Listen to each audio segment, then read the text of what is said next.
Coops, for the second straight week, the Roosters, they looked a little bit out of sorts. They weren't those complete control freaks that we know that they can be, the two-time champions. And I guess what was even more rare and intriguing was the emotion from Trent Robinson in the coach's box. Are there frustrations at Roosters HQ at the moment? No, I don't think so. I think it's still push on to the same path. No one's immune to the pressure of finals. Look at that. You don't see Trent Robinson react like that, but he knew what his side was there to do.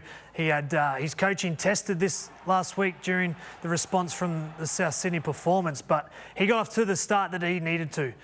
That's the first game finals loss they've lost in 2 years. They won 6 straight up until that point. They were 10-0 up, taking the minor premiers to the sword, and they let in more than 12 points for the first time in the last 3 years in a finals match. 28 points, 29 points is not something Trent Robinson will be happy with, and particularly that right side with Kikau, Luai, Crichton causing some grief down there. So you take those defensive lapses out, the Roosters are in that up to their eyeballs. Yeah, I love the emotion from Robinson because the result mattered so much. And to me, it showed the pressure that they're under at the moment, the Roosters. I feel like they have worked so hard to get to where they have, that week off with some of the older statesmen in that team that are really battling without buys this year, that have carried injuries. Other players have had to lift and play games where they were maybe previously rested, but because of the injury toll, they've had to battle on through the year.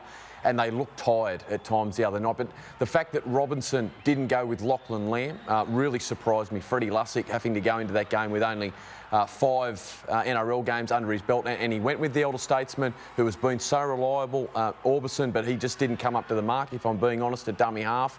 I thought it really hurt their attack. The fact that he was, tearing into Josh Mansour for not getting up to play the footy. The fact in the press conference that he said, we knew we were never going to get anything out here at Penrith, yet they won the penalty count 7-4. And at times got penalties right on the try line that legged them out of their end down to Penrith's end of the field. I thought it was a little surprising, to be honest, from Robinson, because for me, admiring what that Roosters side that you've been a part of for that last 2 years, don't go to Penrith relying on a penalty count to win that game. That was my opinion. And I think that I think it's the first time we've seen Robinson under pressure, and it's a great test for him that over the last 2 years he's had that luxury of having the week off and going to a prelim. Now he's got to do it the hard way. It's a great test for the Roosters.